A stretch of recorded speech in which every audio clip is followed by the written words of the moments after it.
ಆರೋಗ್ಯ ಸಂಚಿಕೆ ಕಾರ್ಯಕ್ರಮದ ಕೇಳುಗರಿಗೆ ನಮಸ್ಕಾರ. ನಾವು ಸಾಮಾನ್ಯವಾಗಿ ಮನುಷ್ಯರಿಗೆ ನಮಗೆಲ್ರಿಗೂ ಬರುವಂತಹ ಅನೇಕ ಅನಾರೋಗ್ಯದ ಸಮಸ್ಯೆಗಳು, ಅದಕ್ಕೆ ಹೇಗೆ ಚಿಕಿತ್ಸೆ ಇತ್ಯಾದಿನೆಲ್ಲವನ್ನು ಕೂಡ ತುಂಬ ಕಾಳಜಿಯಿಂದ ಕೇಳ್ತಾ ಇರ್ತೀವಿ. ಅದ್ರ ಬಗ್ಗೆ ಮಾಹಿತಿ ಪಡಿತೀವಿ ಮತ್ತು ಚಿಕಿತ್ಸೆ ಕೂಡ ಪಡಿಲೇಬೇಕಾಗತ್ತೆ. ಅದೇ ರೀತಿ ಮನೆಯಲ್ಲಿ ಸಾಕು ಪ್ರಾಣಿಗಳು, ಅವನ್ನ ಸಾಕ್ತೀವಿ, ತುಂಬ ಪ್ರೀತಿಯಿಂದ ಅವುಗಳ ಜೊತೆಗಿರ್ತೀವಿ. ಎಷ್ಟು ಹಚ್ಕೊಂಡಿರ್ತೀವಿ ಅಂತಂದರೆ ತುಂಬ ಎಮೋಷ್ನಲ್ ಕೂಡ ಆಗಿರ್ತೀವಿ. ಆದರೆ ಜೊತೆಯಲ್ಲಿ ಅವುಗಳಿಂದನೂ ಕೂಡ ಕೆಲವು ಸಮಸ್ಯೆ ಬರುತ್ತೆ. ಇವತ್ತು ಸಾಂಕ್ರಾಮಿಕ ಅಂತ ಅನ್ನೋದು ಮನುಷ್ಯರಿಂದ ಮನುಷ್ಯರಿಗೆ ಹರಡುವಂಥದ್ದೊಂದಿದ್ರೂ ಕೂಡ ಪ್ರಾಣಿಗಳಿಂದ ಕೂಡ ಅನೇಕ ಸಮಸ್ಯೆ ಬರ್ತದೆ. ಈ ಸಮಸ್ಯೆ ಹೇಗೆ ಇರ್ತದೆ, ನಾವು ಎಷ್ಟು ರೀತಿಯಲ್ಲಿ ಜಾಗರೂಕತೆಯಿಂದ ಇರಬೇಕು ಅಂತನ್ನೋ ಅಂಶ ಕೂಡ ಬಹಳ ಮುಖ್ಯ ಆಗುತ್ತೆ. ಈ ಮಾಹಿತಿಯನ್ನು ನಮ್ಮ ಜೊತೆಗೆ ಹಂಚಿಕೊಳ್ಳಲು ನಮ್ಮ ಜೊತೆಗಿದ್ದಾರೆ ಡಾಕ್ಟರ್ ಶ್ರೀಪಾದ್ ಅವರು. ಸರ್ ನಮಸ್ಕಾರ. ನಮಸ್ಕಾರ. ಬೇರೆ ಬೇರೆ ಸಾಕು ಪ್ರಾಣಿಗಳಿಂದ ಬರುವಂತಹ ಸಮಸ್ಯೆಗಳ ಬಗ್ಗೆ ನಾವು ಮಾತಾಡೋಣ. ಮೊದಲಿಗೆ ಸರ್, ಈ ಸಾಕು ಪ್ರಾಣಿಗಳ ಅವಶ್ಯಕತೆ ಎಷ್ಟಿದೆ ಮನುಷ್ಯನಿಗೆ, ಅದ್ರ ಬಗ್ಗೆ ಮಾತಾಡಿ. ಈಗ ಹೇಳಬೇಕು ಅಂತಂತಂದರೆ ಸಾಕು ಪ್ರಾಣಿಗಳು ಜೀವನದ ಒಂದು ಭಾಗನೇ ಆಗ್ಬಿಟ್ಟಿದೆ.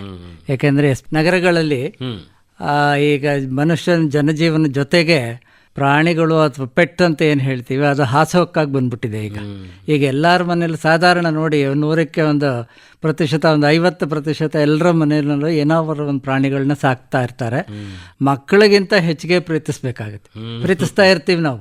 ನಮ್ಮಲ್ಲಿ ಒಂದು ನಾಯಿ ಆಗಲಿ, ಬೆಕ್ಕಾಗಲಿ ಅಥವಾ ಗಿಳಿ ಆಗಲಿ ಏನೋ ಒಂದು ಇಟ್ಕೊಂಡಿದ್ದೀವಿ ಅಂತಂತಂದರೆ ಅದು ನಮ್ಮ ಭಾಗನೇ ಆಗ್ಬಿಟ್ಟಿರುತ್ತದು.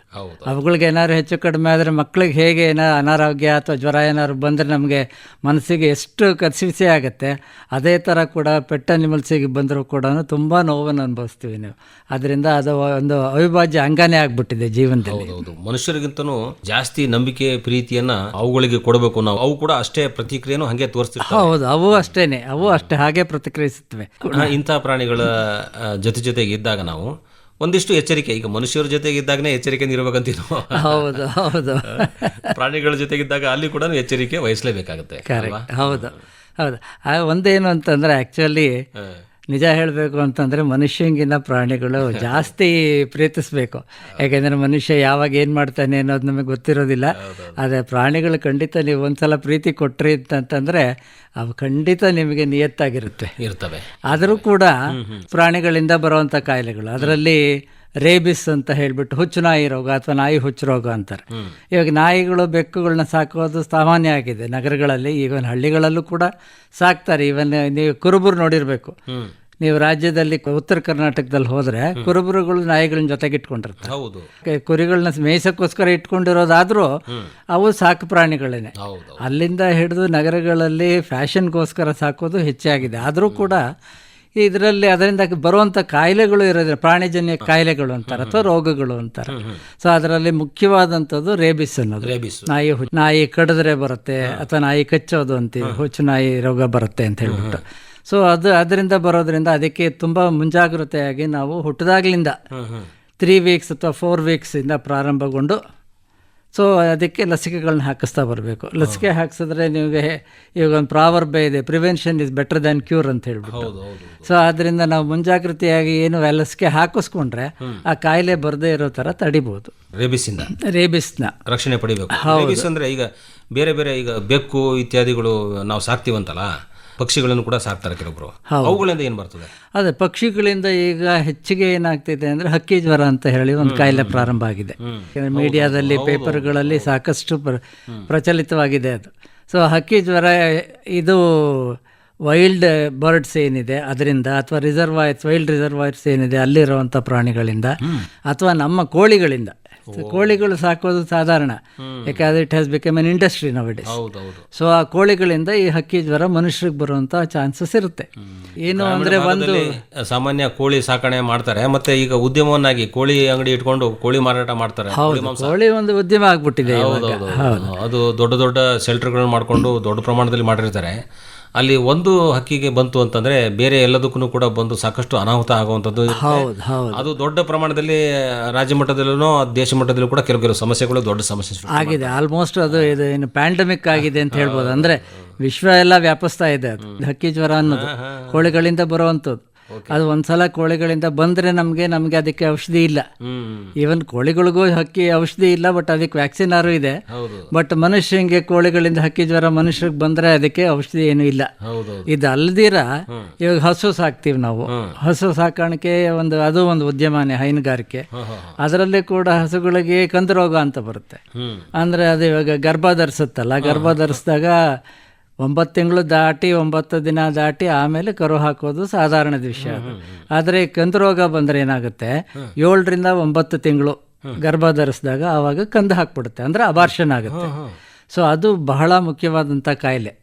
ಹಸುಗಳಿಂದ ಅದು ಮನುಷ್ಯರಿಗೆ ಬರುತ್ತೆ. ಯಾಕೆಂದರೆ ಹಸು ಹಾಲನ್ನ ನಾವು ಸೇವಿಸ್ತೀವಿ ಅಲ್ವಾ. ಸೊ ಹಾಲನ್ನ ಎಲ್ಲದರಲ್ಲೂ ಉಪಯೋಗಿಸೋದ್ರಿಂದ ನಾವು ಅಂತ ಕಾಯಿಲೆ ಬಂದಿರುವಂಥ ಹಸುಗಳಿದೆ ಹಾಲೇನಾದ್ರು ನಾವು ಕುಡಿದ್ರೆ ಒಂದು ಪಕ್ಷ, ಆವಾಗ ನಮಗೆ ಕೂಡ ಕಾಯಿಲೆ ಬರುವಂಥದ್ದಿದೆ. ಅದರಿಂದ ಬಿಸಿ ಮಾಡಿ ಕುಡಿದ್ರು, ಹಸಿ ಕುಡಿದ್ರಂತೂ ಗ್ಯಾರಂಟಿ ಕಾಯಿಲೆ ಬರುತ್ತೆ. ಬಿಸಿ ಮಾಡಿ ಕುಡಿದ್ರೆ ಸ್ವಲ್ಪ ಮಟ್ಟಿಗೆ ಪರವಾಗಿಲ್ಲ. ಸೊ ಅದ್ರ ಎಚ್ಚರಿಕೆ ಏನು ತಗೋಬೇಕು ಅವಾಗ? ಅದೇ ಇದನ್ನೇನು ಅಂತಂತಂದ್ರೆ ಗೊತ್ತಿರೋ ಡೈರಿ ಏನಿದೆ ಅಲ್ಲಿಂದ ಹಾಲು ತಗೊಳ್ಳೋದು ಇಟ್ಸ್ ಆಲ್ವೇಸ್ ಬೆಟರ್ ಒಂದು. ಮತ್ತು ಇನ್ನೊಂದು ಅಫ್ಕೋರ್ಸ್ ಈಗ ಎಲ್ಲ ಡೈರಿ ಇಂಡಸ್ಟ್ರಿಗಳಲ್ಲೂ ಅವರು ಪ್ಯಾಸ್ಚರೈಸ್ ಮಾಡಿರ್ತಾರೆ, ಆದ್ದರಿಂದ ಸ್ವಲ್ಪ ಮಟ್ಟಿಗೆ ಸೇಫ್ಟಿ ಇರುತ್ತೆ. ಆದರೂ ಕೂಡ ಇವಾಗ ಮಕ್ಕಳಿಗೆ ಹಸುವಿನ ಹಾಲು ಕೊಡಬೇಕು ಮಕ್ಕಳಿಗೆ ಅಂತ ಅನ್ನೋದು, ಅಥವಾ ಈಗ ಪೂಜೆ ಅದಕ್ಕೆಲ್ಲ ಹಸಿ ಹಾಲು ಬೇಕು ಅಂತ ಹೇಳಿ ಉಪಯೋಗಿಸೋದು, ಇದು ಸಾಧಾರಣ ವಿಷಯಗಳು.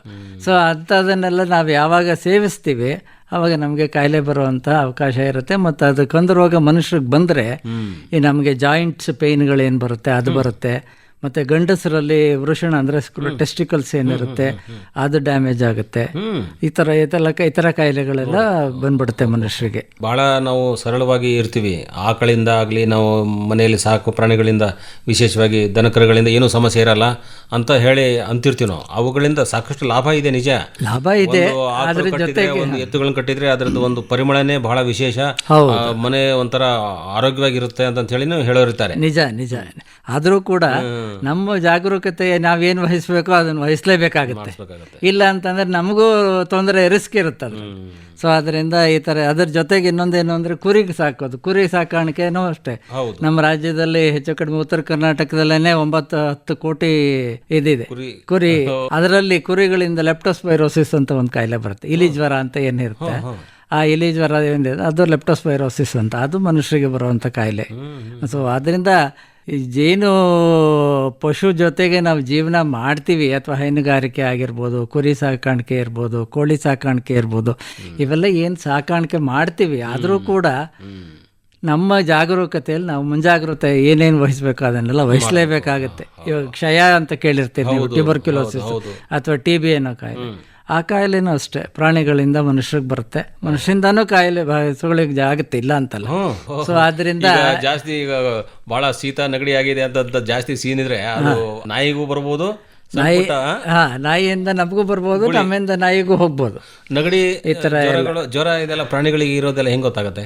ಅದೇ ಅಂದ್ರೆ ಇವಾಗ ಮನುಷ್ಯರಿಗೆ ಹೇಗೆ ಜ್ವರ ಬಂದ ತಕ್ಷಣ ಡಲ್ ಆಗ್ತಾರಲ್ವಾ, ಅಂದ್ರೆ ಅದೇ ತರನೇ ಅವು ಅಷ್ಟೇ ಡಲ್ ಆಗಿ ಕೂತ್ಕೊಂಡಿರುತ್ತೆ. ಊಟ ತಿನ್ನಲ್ಲ, ಆಹಾರ ಸೇವಿಸಲ್ಲ, ನೀರು ಕುಡಿಯಲ್ಲ, ಈ ತರ ಎಲ್ಲ. ಆಕಳ ಕರು ದನಗಳು ಕೆಲಸ ಕಣ್ಣಲ್ಲಿ ಸೋರ್ತಾ ಇರ್ತದೆ, ಅವೆಲ್ಲ ಲಕ್ಷಣಗಳಿಂದ ಅಂದ್ರೆ ಹತ್ರ ಹೋಗಿ ಅವರು ಸ್ವಲ್ಪ ಏನೋ ಸ್ವಚ್ಛ ಮಾಡೋದಾಗ್ಲಿ ಇತ್ಯಾದಿ ಮಾಡ್ತಿರ್ತಾರೆ. ಹೌದು. ಸೊ ಅವರಿಗೆ ಹೆಂಗೆ ಏನಾದ್ರು ಪ್ರಾಬ್ಲಮ್ ಇದೆಯಾ? ಹಸುಗಳಿಗೆ ಕಣ್ಣೀರು ಬರೋದು ಸಾಧಾರಣ, ಸ್ವಲ್ಪ ಮಟ್ಟಿಗೆ ಬರ್ತಾನೆ ಇರುತ್ತೆ. ಅದನ್ನ ಸ್ವಚ್ಛವಾಗಿ ಇಟ್ಕೋಬೇಕು. ಇಲ್ಲ ಅಂತಂದ್ರೆ ಪರಿಸರದಲ್ಲಿ ಕೂಡ ನಿಮಗೆ ಕ್ರಿಮಿಕೀಟಗಳಿರುತ್ತೆ, ಅದರಿಂದ ಇನ್ಫೆಕ್ಷನ್ ಅಂತ ಏನು ಹೇಳ್ತೀವಿ ಅಂತ ಸಾಂಕ್ರಾಮಿಕವಾಗಿ ಕಾಯಿಲೆಗಳು ಬರುವಂಥದ್ದು ಇರುತ್ತೆ. ಸೊ ಅದರಿಂದ ಅದನ್ನೆಲ್ಲ ಅವಾಯ್ಡ್ ಮಾಡೋದಕ್ಕೋಸ್ಕರ ನಾವೇನು ಮಾಡಬೇಕು, ಆಗಾಗ್ಗೆ ಅದನ್ನು ಸ್ವಚ್ಛ ಮಾಡ್ತಾ ಇರಬೇಕು, ಅಂತರ ಕಾಪಾಡ್ಕೊಂಡೇ ಇರಬೇಕು, ಅಂತರನೂ ಇಟ್ಕೊಂಡಿರ್ಬೇಕು, ಸ್ವಚ್ಛವಾಗೂ ಇಟ್ಕೋಬೇಕು. ಈಗ ಸರ್ ಮನೆಯಲ್ಲಿ ನಾಯಿ ಸಾಮಾನ್ಯವಾಗಿರುತ್ತೆ, ಎಲ್ಲ ಕಡೆ ಓಡಾಡ್ತದೆ, ಅದು ಕುಳಿತುಕೊಳ್ಳದೆ ಇರುವಂಥ ಜಾಗನೇ ಇರಲ್ಲ. ಕೆಲವು ಸಲ ಈ ಹಳ್ಳಿನಲ್ಲಿ ಒಂದು ಹೊಸ್ಲು ಆ ಕಡೆನೇ ನಿಂತಿರ್ತದೆ, ಅದು ಏನೇ ಹಾಕಿದ್ರು ಅದ್ರ ಆಚೆ ಮುಂದೆ ಒಂದು ಹೆಜ್ಜೆ ಇಡೋಲ್ಲ. ಕರೆಕ್ಟ್. ಆದ್ರೆ ಬೇರೆ ಈಗ ಸಿಟಿನಲ್ಲಿ ಇರೋ ಎಲ್ಲ ಸಾಕು ಪ್ರಾಣಿ ನಾಯಿಗಳಲ್ಲಿ ತಗೊಂಡ್ರೆ ನೀವು ಎಲ್ಲ ಕಡೆ ಬರ್ತದೆ, ಓಡಾಡ್ತದೆ. ಅದು ಎಲ್ಲ ಕಡೆ ಓಡಾಡಿದ್ರೆ ಚಂದ, ಅದು ನಮ್ಮ ಡಿಗ್ನಿಟಿ ಅಂತಾನೂ ಹೇಳ್ತಾರೆ. ಆಗ ಈ ಕೂದಲು ಉದುರೋದು, ಬೇರೆ ಎಲ್ಲ ಸಾಕಷ್ಟು ಸ್ನಾನನೂ ಮಾಡಿಸಿರೋಕ್ಕಾಗಿರಲ್ಲ, ಅಥವಾ ಕೆಲವೊಬ್ಬರು ಹಾಗೆ ನಾಯಿ ಸಾಕ್ತಿರ್ತಾರೆ ಅಷ್ಟೇ, ಆದರೆ ಸ್ವಚ್ಛ ಮಾಡೋಕ್ಕೂ ಆಗಂಗಿಲ್ಲ ಅವರಿಗೆ. ಈ ಕೂದಲು ಉದುರೋದ್ರಿಂದ ಮತ್ತು ಸ್ವಚ್ಛತೆಯನ್ನು ಜಾಸ್ತಿ ಕಾಪಾಡ್ಕೊಳ್ಳಿಲ್ಲ ಅಂದರೆ, ಅವುಗಳಿಗೆ ಜಾಸ್ತಿ ಸ್ನಾನ ಮಾಡಿಸ್ಲಿಲ್ಲ ಅಂದರೆ ಏನೇನು ಸಮಸ್ಯೆ ಆಗುತ್ತೆ? ಅಲ್ಲ, ಇದು ಕೂದಲು ಜಾಸ್ತಿ ಬೀಳ್ತಾ ಇದೆ ಅಂತಂದರೆ ಕೂದಲು ಉದುರೋದು ಸಾಧಾರಣ. ಈವನ್ ಮನುಷ್ಯರಿಗೂ ಕೂಡ ಉದುರುತ್ತೆ, ಅದೇ ಥರನೇ ನಾಯಿಗಳಿಗೂ ಉದುರುತ್ತೆ. ಆದರೆ ಅತಿ ಹೆಚ್ಚಿನ ಕ್ವಾಂಟಿಟಿನಲ್ಲಿ ಏನು ಉದುರ್ತಾ ಇದೆ ಅಂತಂದರೆ ನೀವು ಜಾಗರೂಕರಾಗಿರಬೇಕು. ಯಾಕೆಂದರೆ ಅದು ಮನೆಯಲ್ಲಿ ಎಲ್ಲ ಕಡೆ ಓಡಾಡ್ತಿರುತ್ತಲ್ಲ, ಅದೇ ನೀವು ಹೇಳ್ದಂಗೆ ನಗರಗಳಲ್ಲಿ ಬೆಡ್ರೂಮ್ ತನಕನೂ ನಾಯಿಗಳು ಓಡಾಡ್ತಿರುತ್ತವೆ, ಎಲ್ಲ ಕಡೆ ಓಡಾಡ್ತಿರುತ್ತೆ. ಸೊ ಆವಾಗ ಕೂದಲುಗಳು ಜಾಸ್ತಿ ಇದಾಯಿತು ಅಂತಂದರೆ ನಮಗೆ ಉಸಿರಾಟದ ತೊಂದರೆಗಳು ಆಗುವಂಥ ಸಂಭವ ಇರುತ್ತೆ ಕೂದಲುಗಳಿಗೆ. ಅದು ಅಲ್ದಿರ ನೀವು ಇನ್ನೊಂದೇನೋ ಹೇಳಿದ್ರಿ, ಈಗ ಅದೇ ಅಂದ್ರೆ ಸ್ವಚ್ಛತೆನೂ ಮಾಡ್ಬೇಕು. ಸ್ವಚ್ಛತೆ ಬಹಳ ಇಂಪಾರ್ಟೆಂಟ್. ಇವಾಗ ನಾಯಿಗೆ ಇವಾಗ ಮನುಷ್ಯರಿಗೆ ಆಗೋ ಥರ ಸ್ನಾನ ಮಾಡಿಸೋದಂತೂ ಮಾಡಿಸ್ಲೇಬೇಕು. ಅಟ್ಲೀಸ್ಟ್ ವಾರಕ್ಕೆ 2 ಸಲನಾದ್ರು ಸ್ನಾನ ಮಾಡಿಸ್ಲೇಬೇಕಾಗತ್ತೆ. ಅದಿಲ್ಲ ಅಂತಂದರೆ ಕ್ಲೀನ್ ಇಲ್ಲ ಅಂತಂದರೆ ಅದೇ cleanliness is next to godliness ಅಂತ ಹೇಳ್ತಾರಲ್ವಾ. ಸೊ ಆ ಥರ ಕ್ಲೀನ್ ಇಲ್ಲ ಅಂತಂತಂದರೆ ಅದರ ಮೇಲಿನ ಬೆವರು, ಅದರೆಲ್ಲ ಕ್ರಿಮಿಕೀಟಗಳು ಕೂತ್ಕೊಳ್ಳೋದು. ಆ್ಯಂಡ್ ಮನುಷ್ಯರು ನಾವು ಪೆಟ್ ಅಂತ ಹೇಳ್ಬಿಟ್ಟು ಅದನ್ನು ಸವರ್ತೀವಿ, ಅದ್ರ ಜೊತೆಗೇ ಇರ್ತೀವಿ. ಸೊ ಇದರಿಂದ ನಮಗೂ ಆ ಇನ್ಫೆಕ್ಷನ್ಗಳಾಗುವಂಥ ಸಂಭವ ಇರುತ್ತೆ. ತಿನ್ನಿಸೋದು ಏನಿದೆಯಲ್ಲ, ತಿನ್ನಿಸೋದು ಅವು ಉಳಿಸಿದ್ರೆ ಕೆಲವು ಸಲ ಈಗ ಬೇರೆ ದೇಶಗಳಲ್ಲಿರೋ ಕೆಲವು ಈ ಯೂಟ್ಯೂಬ್ಗಳಲ್ಲೆಲ್ಲ ವಿಡಿಯೋಗಳಲ್ಲಿ ನೋಡಿದ್ರೆ ಒಬ್ರಿಗೊಬ್ರು ಒಂದೇ ಆ ತಿನಿಸನ್ನ ಇಬ್ರು ಬಳಸ್ಕೊಂಡು ತಿನ್ನೋದನ್ನ ನೋಡ್ತಾ ಇದೀವಿ. ಹೌದು ಹೌದು. ಇದು ಇದರಿಂದ ಏನಾದ್ರು ಅದೇ ಖಂಡಿತ ಅದು ಆದಷ್ಟು ಅವಾಯ್ಡ್ ಮಾಡೋದು.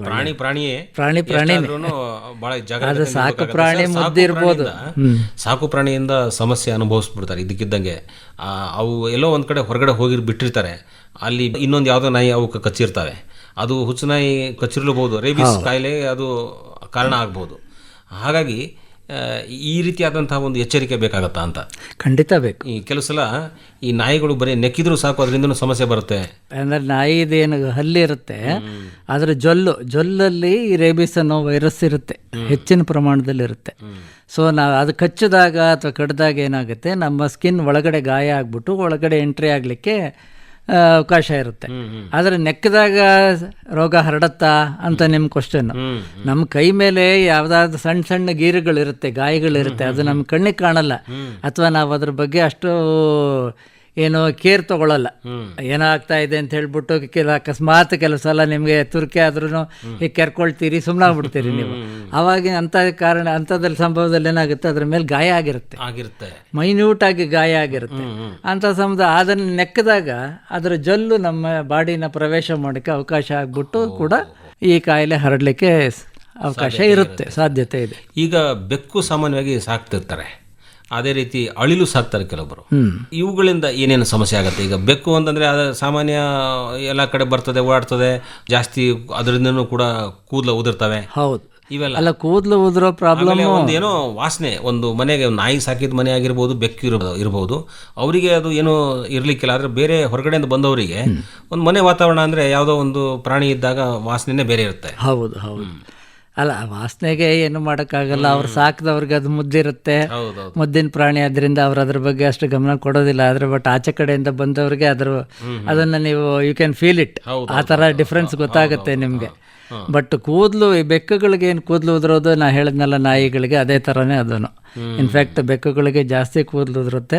ಸೊ ಅದರಿಂದ ಅಲ್ಲಿ ಸುತ್ತಮುತ್ತಲು ಇರೋರಿಗೆ ರೆಸ್ಪಿರೇಟರಿ ಪ್ರಾಬ್ಲಮ್, ಈ ವೀಸಿಂಗು ಅಂಥದ್ದೆಲ್ಲ ಇದ್ದರೆ ಅಂಥದ್ದೆಲ್ಲ ಇನ್ನೂ ಪ್ರಿಸಿಪಿಟೇಟ್ ಆಗಿ ಹೆಚ್ಚಾಗ್ತಾ ಹೋಗುತ್ತೆ. ಸೊ ಅಂಥ ಜಾಗರೂಕತೆ ನಾವು ತಗೊಳ್ಳೇಬೇಕಾಗುತ್ತೆ. ಕೆಲವು ಕಾಯಿಲೆಗಳು ಹೊರಗಡೆ ಎಲ್ಲೋ ಬಾವಲಿಗಳಿಂದ ಬರ್ತದೆ, ನಾವೆಲ್ಲ ಮಾತಾಡ್ಕೊಳ್ಳೋ ಹಾಗೆ ಅದರಿಂದ ಬರ್ತದೆ ಅಂತ ಹೇಳಿ ಹೇಳ್ತಾರೆ. ಯಾವ್ಯಾವ ಕಾಯಿಲೆಗಳು ಈ ರೀತಿ ಮನುಷ್ಯನಿಗೆ ಕಾಡುವಂತ? ಅದು ಇನ್ಫ್ಯಾಕ್ಟ್ ನಾಯಿ ಹುಚ್ಚು ರೋಗ ಏನು ಹೇಳಿದೆ ಅಥವಾ ರೇಬಿಸ್ ಅಂತ ಏನು ಹೇಳಿದೆ, ಅದು ಬ್ಯಾಟ್ಸಿಂದ ಕೂಡ ಬರುತ್ತೆ. ವ್ಯಾಂಪೈರ್ ಬ್ಯಾಟ್ಸ್ ಅಂತ ಹೇಳ್ಬಿಟ್ಟು ಏನು ವೈರಸ್ ಏನಿರುತ್ತೆ, it's A carrier of the virus. So ಅದರಿಂದ ಈ ಗುಹೆಗಳಲ್ಲಿ ಹೋದಾಗ ಅದೆಲ್ಲ ಬಾವಲಿ ಕಚ್ಚಿದಾಗ ಸೊ ರೇಬಿಸ್ ಹರಡೋ ಅವಕಾಶ ಇರುತ್ತೆ ಒಂದು.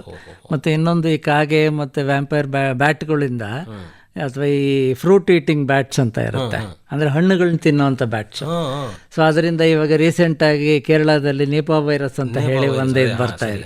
ಸೊ ಇಂಥ ಕಾಯಿಲೆಗಳು ಬರುವಂಥ ಸಂಭವ ಸಾಧ್ಯತೆ ಇರುತ್ತೆ. ಯಾವ್ದಾದ್ರು ಹಣ್ಣು ಕೆಲವು ಸಲ ಗಿಳಿ ಕಚ್ಚಿದ ಹಣ್ಣು ಭಾರಿ ಚೆನ್ನಾಗಿ ರುಚಿ ಇರುತ್ತೆ ಅಂತ ಹೇಳ್ಬಿಟ್ಟು ನಾವು ಚೆನ್ನಾಗಿರುತ್ತೆ ಅಂತ ಮುಂಚೆ ಎಲ್ಲ ತಿಂತಿದ್ವಿ, ಈಗ ಯಾರು ತಿನ್ನಲ್ಲ ಬಿಡಿ. ಅವಾಗ ಯಾವುದೇ ರೋಗಗಳು ಇರಲಿಲ್ಲ, ಮತ್ತೆ ಏನೇ ಬಂದ್ರು ಬೇರೆ ಯಾವ ಕಾರಣದಿಂದ ಬಂತೋ ಏನೋ ಏನು ಸಮಸ್ಯೆ ಆಯ್ತೋ ಅಂದ್ಕೊಂಡು ಆ ಒಂದು ಅಂಶವನ್ನ ಮರಿತಿದ್ರು ಜನ. ಕರೆಕ್ಟ್. ಅಲ್ಲ ಈಗಲೂ ಅಷ್ಟೇನೆ. ಇವಾಗ ಅಕಸ್ಮಾತ್ ನಾವು ಕಂದು ರೋಗದ ಬಗ್ಗೆ ಮಾತಾಡಿದ್ವಲ್ಲ, ಕಂದು ರೋಗ ಅಷ್ಟೇನೆ. ಇವಾಗ ಮನುಷ್ಯಂಗೆ ಜನರಲ್ ಆಗಿ ಜ್ವರ ಬರ್ತಿರುತ್ತೆ, ರಿಪೀಟೆಡ್ ಆಗಿ ಜ್ವರ ಬರ್ತಾನೆ ಇರುತ್ತೆ, ರಿಕರ್ ಆಗ್ತಾನೆ ಇರುತ್ತೆ. ಡಾಕ್ಟ್ರುಗಳು ಆದ್ರೂ ಏನು ಅಂತಂದರೆ ಅದ್ರ ಬಗ್ಗೆ ಜಾಸ್ತಿ ಗಮನ ಕೊಡಲ್ಲ, ಅಂದರೆ ಬ್ರುಸಲೋಸಿಸ್ ಬಗ್ಗೆ ಜಾಸ್ತಿ ಗಮನ ಕೊಡಲ್ಲ.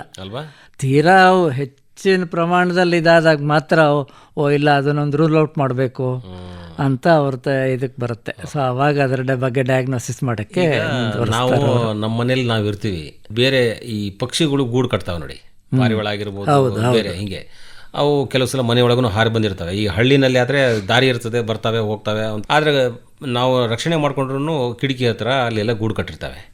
ಅವುಗಳಿಂದ ಏನು ಸಮಸ್ಯೆ ಇದೆಯಾ ಸರ್? ಅದೇ ಇದರದ್ದು ಹಿಕ್ಕೆಗಳಿರುತ್ತಲ್ಲ, ಈ ಹಕ್ಕಿಗಳು ಹಿಕ್ಕೆ ಹಾಕುತ್ತಲ್ವ, ಅಥವಾ ಅದರದ್ದು ಏನು ಫೀಸಿಸ್ ಅಂತ ಹೇಳ್ತೀವಿ, ಆ ಹಿಕ್ಕೆ ಹಾಕೋದು. ಸೊ ಅವುಗಳಿಂದ ಕೆಲವು ಸಲ ಕಾಯಿಲೆ ಬರುವಂಥ ಸಾಧ್ಯತೆ ಇರುತ್ತೆ. ಯಾವ ರೀತಿ ಕಾಯಿಲೆ ಬರ್ತದೆ ಬಂದರೆ?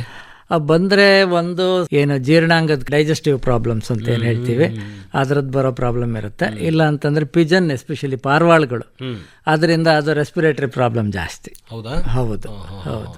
ಹಾಗಾಗಿ ಈಗ ಅದು ಏನು ಕೂಗ್ತಿರುತ್ತೆ ನೋಡಿ ಪಾರಿವಾಳ, ಗ್ರಂಟಿಂಗ್ ಅಂತಾರೆ ಅದನ್ನು, ಅದು ಆ್ಯಕ್ಚುಲಿ ಮನುಷ್ಯರು ಅದನ್ನು ರಿಲೀಸ್ ಮಾಡೋದಿಲ್ಲ. ಹೌದಾ?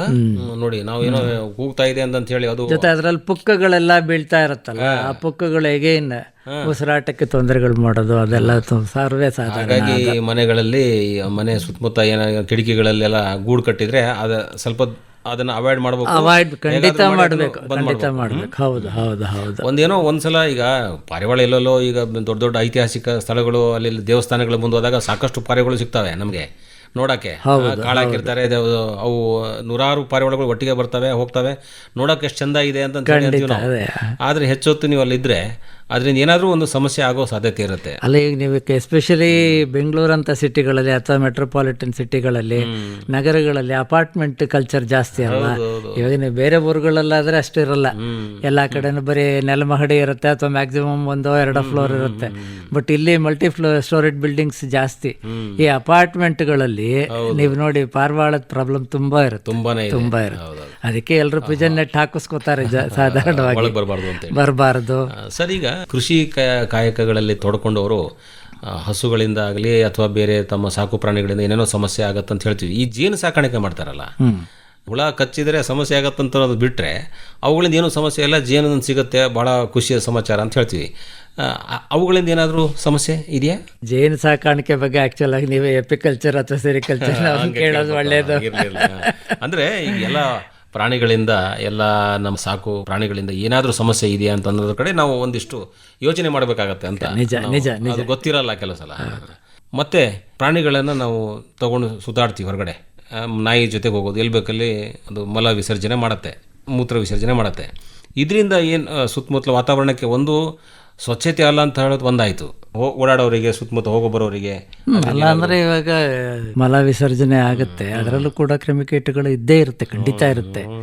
ಈಗ ಅದಕ್ಕೆ ಎಲ್ಲ ಅಪಾರ್ಟ್ಮೆಂಟ್ಗಳಲ್ಲಿ ಇವಾಗ ಅದೊಂದು ಸೇಯಿಂಗೇ ಇದೆ ಇವಾಗ, ಇಫ್ ಯುವರ್ ಡಾಗ್ ಅಥವಾ if your pet poops you have to scoop ಅಂತ ಹೇಳಿ ಎಲ್ಲ ಕಡೆಗೆ ಪೋಸ್ಟರ್ಗಳು ಹಾಕಿ ಅದನ್ನೆಲ್ಲ ಸ್ವಚ್ಛತೆ ಕಾಪಾಡೋದಕ್ಕೆ ಕಂಟ್ರೋಲ್ಗಳು ಮೆಷರ್ಸ್ ತಗೊಂಡಿರ್ತಾರೆ. ಆದರೆ ಅಷ್ಟೇ ರಿಸ್ಕು ಕೂಡ ಇರುತ್ತೆ. ಒಟ್ಟಾರೆ ಮಲ ವಿಸರ್ಜನೆ ಬಹಿರ್ದೇಶ ತುಂಬ ನಿಷಿದ್ಧ ಅಂತ ಹೇಳಿ ನಾವು ದೇಶವ್ಯಾಪಿ ಚಳವಳಿ ರೂಪದಲ್ಲಿ ಅದನ್ನ ನಾವು ನಿಲ್ಲಿಸಬೇಕಂತ ಇದೀವಿ.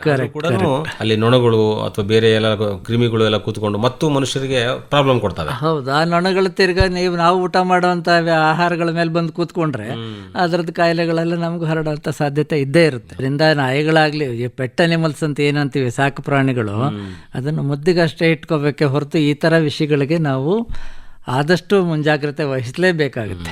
ಈಗ ಪೆಟ್ ಅನಿಮಲ್ಗಳನ್ನು, ಈ ಸಾಕು ಪ್ರಾಣಿಗಳನ್ನು ನಾವು ಎಲ್ಲೆಲ್ಲೋ ಹೊರಗಡೆ ಹೋದಾಗ ಅವುಗಳನ್ನು ಮನೆಯಲ್ಲಿ ಬಿಟ್ಟು ಹೋಗೋಕ್ಕೂ ಆಗಲ್ಲ. ಬೇರೆಯವರಿಗೆ ನೋಡ್ಕೊಂಡಿರಿಯಪ್ಪ ಒಂದು ಸ್ವಲ್ಪ ಕಾಳಜಿ ಮಾಡಿ ಅಂತ ಹೇಳಿದ್ರು ಅದೂ ಆಗಲ್ಲ. ಆದರೆ ಒಂದಿನ ಮಾಡ್ಬೋದು ಯಾರಾದರೂ, ಆಮೇಲೆ ಜೊತೆ ಕರ್ಕೊಂಡು ಹೋಗ್ತಾರೆ. ಹೀಗೆ ಪ್ರಯಾಣದಲ್ಲಿ ಜೊತೆಗಿದ್ದಾಗ ಆವಾಗಲೂ ಕೂಡ ಸ್ವಲ್ಪ ಅವುಗಳಿಗೆ ಒಂಥರ ಇದಕ್ಕಿದ್ದಂಗೆ ವಾತಾವರಣ ಬೇರೆನೇ ಆಗ್ಬಿಡುತ್ತೆ. ಕರೆಕ್ಟ್. ಆವಾಗ ಈ ಕಚ್ಚೋದಾಗ್ಲಿ, ಅವುಗಳ ಅನ್ಈಸಿನೆಸ್ ಆಗುತ್ತೆ, ಏನೋ ಒಂದು ಅದೇ ಡಿಸ್ಕಂಫರ್ಟ್ ಆದಾಗ ಅದಕ್ಕೆ ಏನು ಆಂಬಿಯನ್ಸ್ ಬೇಕು ಅಥವಾ ಎನ್ವಿರಾನ್ಮೆಂಟ್ ಬೇಕು, ಆ ಎನ್ವಿರಾನ್ಮೆಂಟ್ ಇಲ್ಲದೆ ಇದ್ದಾಗ ಅದರದ್ದು ನಡವಳಿಕೆ ಏನು ಬಿಹೇವಿಯರ್ ಅಂತೀರಿ ಅದು ಗ್ಯಾರಂಟಿ ಚೇಂಜ್ ಆಗೇ ಆಗುತ್ತೆ. ಈಗ ಏನು ಮುನ್ನೆಚ್ಚರಿಕೆಗಳು ಸರ್? ಈಗ ನಾಯಿ ಇರ್ತದೆ, ಅದು ಕಚ್ತದೆ ಪಬ್ಲಿಕ್ಕಿಗೆ ಅಂತಂತೇಳಿ ನಮ್ಗೆ ಗೊತ್ತಿದ್ರು ಹಾಗೆ ಹೋಗ್ತಿರ್ತಾರೆ. ಅವರು ತಮ್ಮ ಮನೆ ಜನರಿಗೆ ಏನೂ ಮಾಡಲಿಕ್ಕಿಲ್ಲ, ಆದರೆ ಬೇರೆ ಜನರಿಗೆ ಇದಕ್ಕಿದ್ದಂಗೆ ಕಚ್ಚಿಬಿಡೋ ಸಾಧ್ಯತೆ ಇರೋದು. ಅದಕ್ಕೆ ಈಗ ಅದು ಕಚ್ಚಬಾರ್ದು ಅಂತೇಳಿ ಮೌತ್ ಗ್ಯಾಗ್ ಅಂತ ಏನೋ ಹೇಳ್ತಾರೆ, ಅದನ್ನ ಹಾಕ್ತಾರೆ. ಅದನ್ನ ಹಾಕಿದ್ರೆ ಕಚ್ಚಕ್ಕೆ ಸಾಧ್ಯತೆ ಇಲ್ವೇ ಇಲ್ಲ.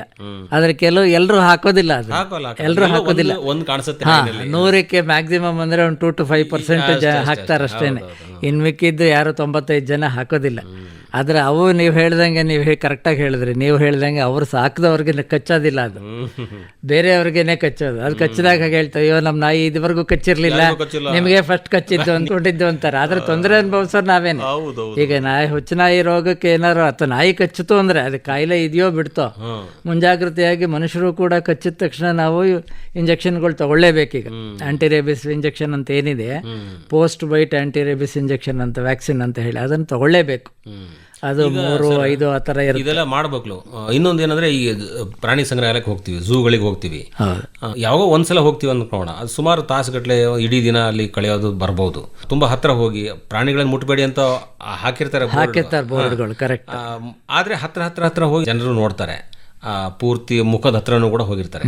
ಅವಾಗ ಝೂದಲ್ಲಿ ಸಾಮಾನ್ಯ ಎಲ್ಲ ಪ್ರಾಣಿಗಳಿಗೆ ತುಂಬಾ ಕೇರ್ ತಗೊಂಡಿರ್ತಾರೆ, ಎಲ್ಲ ಚುಚ್ಚುಮದ್ದುಗಳನ್ನ ಹಾಕಿರ್ತಾರೆ ಅಂತ ನಾವು ಅಂತೀವಿ. ಅದೇ ಅಂದ್ರೆ ಏನೇನಕ್ಕೆ ಲಸಿಕೆಗಳು ಇದೆ, ಲಭ್ಯ ಇದೆ, ಆ ಲಸಿಕೆಗಳನ್ನೆಲ್ಲ ಖಂಡಿತ ಹಾಕಿರ್ತಾರೆ. ಆದರೆ ಕೆಲವು ಕ್ರಿಮಿಕೀಟಗಳು ಏನು ಮಾಡೋಕ್ಕಾಗೋದಿಲ್ಲ. ಅದರಿಂದ ನಾವು ಅವ್ರು ಅದಕ್ಕೋಸ್ಕರನೇ ಹಾಕಿರ್ತಾರೆ. Human health is more important than animal health ಅಂತಾನೆ ಹಾಕಿರ್ತಾರೆ ಅವರು. ಆದ್ದರಿಂದ ನೀವು ಸ್ವಲ್ಪ ಹುಷಾರಾಗಿರಿ, ಸ್ವಲ್ಪ ದೂರದಲ್ಲಿರಿ ಅಂತ ಹೇಳ್ಬಿಟ್ಟು ಹಾಕಿರ್ತಾರೆ. ಅದನ್ನು ನಾವು ಸ್ಟ್ರಿಕ್ಟಾಗಿ ಅಬ್ಸರ್ವ್ ಮಾಡಬೇಕು. ಲಸಿಕೆ ಅಂತ ಬಂದಾಗ ಮನೆಯಲ್ಲಿ ಇರುವಂಥ ಎಲ್ಲ ಸಾಕು ಪ್ರಾಣಿಗಳಿಗೂ ಕೂಡ ಕಾಲಕ್ಕೆ ಲಸಿಕೆಗಳನ್ನು ಹಾಕಲೇಬೇಕು. ಇವಾಗ ಮಗು ಹುಟ್ಟಿದ ತಕ್ಷಣ ಮನೆಯಲ್ಲಿ ಹೇಗೆ ನಾವು ಶುರು ಮಾಡ್ತೀವಿ, DPT ಆಗಲಿ, ನಿಮೋಕಾಕಲ್ ಆಗಲಿ, ಹೆಪಟೈಟಿಸ್ B ಆಗಲಿ, ಅದೇ ಥರನೇ ಸಾಕು ಪ್ರಾಣಿಗಳಿಗೂ ಕೂಡ ಶೆಡ್ಯೂಲೇ ಇರುತ್ತೆ. ಸೊ ಆ ಶೆಡ್ಯೂಲ್ ಪ್ರಕಾರ ವ್ಯಾಕ್ಸಿನೇಷನ್ ಎಲ್ಲದಕ್ಕೂ ಮಾಡಿಸ್ಕೊಳ್ಳೇಬೇಕು. ಮಾಡಿಸ್ಕೊಂಡಾಗ ಅವುಗಳ ಆರೋಗ್ಯನೂ ಸರಿ ಇರುತ್ತೆ, ಮತ್ತು ಅವುಗಳಿಂದ ನಮಗೆ ಪ್ರಾಣಿಜನ್ಯ ಕಾಯಿಲೆಗಳು ಬರೋವಂಥ ಸಾಧ್ಯತೆ ಕೂಡ ಕಡಿಮೆ ಆಗಿ ನಾವು ಆರೋಗ್ಯವಾಗಿರ್ತೀವಿ. ಬೆಕ್ಕು ನಾಯಿ ಮರಿ ಹಾಕ್ತಾವೆ ನೋಡಿ, ಅವುಗಳಿಂದ ಏನಾದರೂ ಒಂದು ನಾಯಿ ಹಾಕಿರ್ತದೆ, ಇನ್ನು ತಾವು ಕಂದು ಅಂತ ಹೇಳಿದ್ರಲ್ಲ, ಅದೇ ರೀತಿ ಅವುಗಳಿಂದ ಏನಾದರೂ ಸಮಸ್ಯೆ? ಅಲ್ಲ, ಅದೇ ಕಂದು ಹಾಕೋದು ಅಂತಂದರೆ ಅದು ಸಾಂಕ್ರಾಮಿಕ ರೋಗ. ಸೊ ಅದರಿಂದ ಕ್ರಿಮಿ ಇರುತ್ತೆ ಅದರಲ್ಲಿ, ಅದು ನಮಗೆ ಬಂದರೆ ಖಂಡಿತ ತೊಂದರೆ. ಆದರೆ ಸಾಧಾರಣವಾಗಿ ಕಂದು ಹಾಕೋದು, ಇವಾಗ ಅಬಾರ್ಷನ್ ಅಂತ ಏನು ಹೇಳ್ತೀವಿ ನಾಯಿಗಳಲ್ಲಿ, ಅಥವಾ ರೆಗ್ಯುಲರ್ ಆಗಿ ಡೆಲಿವರಿ ಅಥವಾ ಪ್ರಸವ ಆಗೋದೇನಾಗುತ್ತೆ, ಮರಿ ಹಾಕೋದು ಅಂತ ಏನು ಹೇಳ್ತೀರಿ, ಆ ಥರ ಆದಾಗ ಆ ಏನು ಮಾಸ್ ಬೀಳುತ್ತೆ ಅದ್ರ ಬಗ್ಗೆ ನೀವು ತುಂಬ ಎಚ್ಚರಿಕೆ ವಹಿಸ್ಬೇಕು, ಖಂಡಿತ ವಹಿಸ್ಬೇಕು. ಮತ್ತೆ ಏನಾದರೂ ವಿಶೇಷವಾದಂತಹ ವಿಚಾರಗಳನ್ನು ಹೇಳಬೇಕಾಗಿದೆ ಸರ್? ಅದೇ ಒಂದು ಟ್ಯಾಗ್ ಲೈನ್ ಏನು ಅಂತಂದರೆ, ಮನುಷ್ಯನ ಆರೋಗ್ಯ ಅಥವಾ human health is definitely more important than animal health. So ಆದ್ದರಿಂದ ನಾವು ನಮ್ಮ ಪ್ರಾಣಿಗಳಿಗೆ ನಾವು ಪ್ರಾಣಿಜನ್ಯ ರೋಗಗಳಿಂದ ಬರುವಂಥ ಏನು ಸಾಧ್ಯತೆ ಇದೆ ಅದನ್ನು ಆದಷ್ಟು ಅವಾಯ್ಡ್ ಮಾಡ್ಕೋಬೇಕು. ಈ ಬಗ್ಗೆ ಏನಾದರೂ ಜಾಗೃತಿ ಬೇಕು ಅಂತಂದರೆ ಪಶು ವೈದ್ಯಾಧಿಕಾರಿಗಳಾಗಿರ್ಬೋದು, ತಮ್ಮಂಥವರು ತಿಳಿದವರಾಗಿರ್ಬೋದು, ಸಾಕಷ್ಟು ಜ್ಞಾನ ಪಡ್ಕೊಂಡಿರ್ತೀರಿ, ಜನರಿಗೆ ತಿಳುವಳಿಕೆ ಹೇಳುವಂಥದ್ದು ಏನಾದರೂ ನಡೀತಿರ್ತದ? ಅಲ್ಲ, ಇದಕ್ಕೋಸ್ಕರ ಸಾಕು ಪ್ರಾಣಿಗಳಿಂದ ಸಮಸ್ಯೆ, ಇದರಿಂದ ದೂರ ಇರಬೇಕಂದ್ರೆ ನೀವು ಹೇಗೆ ಇರಬೇಕು ಅಂತ ಅನ್ನೋದು ಇತ್ಯಾದಿ ಏನಾರು ಹೇಳೋದು ನಡೀತಿರ್ತದ? ಅದೇ ಪಶುಪಾಲನಾ ಇಲಾಖೆಯವರು ಆ್ಯಕ್ಚುಲಾಗಿ ಇದರಲ್ಲಿ ಸಾಕಷ್ಟು ಕ್ಯಾಂಪ್ಗಳನ್ನೇ ಮಾಡ್ತಾರೆ. ಟ್ರೈನಿಂಗ್ ಕ್ಯಾಂಪ್ಗಳಾಗಲಿ ಅಥವಾ ಇದು ಅಪ್ಗ್ರೇಡೇಷನ್ ಏನಿರುತ್ತೆ ಅದನ್ನು ಕ್ಯಾಂಪ್ಗಳು ಮಾಡ್ತಿರ್ತಾರೆ. ಸೊ ಇದರಿಂದ ಜನಗಳಿಗೆ ಮಾಹಿತಿ ತಲುಪ್ತಾ ಇದೆ. ಭಾಳ ಸಂತೋಷ. ತಾವು ಸಾಕು ಪ್ರಾಣಿಗಳಿಂದ ಮನುಷ್ಯರಿಗೆ ಏನು ಸಮಸ್ಯೆ ಇದೆ ಅಂತ ಅನ್ನೋದನ್ನು ತುಂಬ ಸೂಕ್ಷ್ಮವಾಗಿ ತಿಳಿಸಿದ್ದೀರಿ ಡಾಕ್ಟರ್ ಶ್ರೀಪಾದ್ ಅವರೇ. ನಮ್ಮ ಎಲ್ಲ ಕೇಳುಗರ ಪರವಾಗಿ ನಿಮಗೆ ಧನ್ಯವಾದಗಳು. ನಮಸ್ಕಾರ. ನಮಸ್ಕಾರ.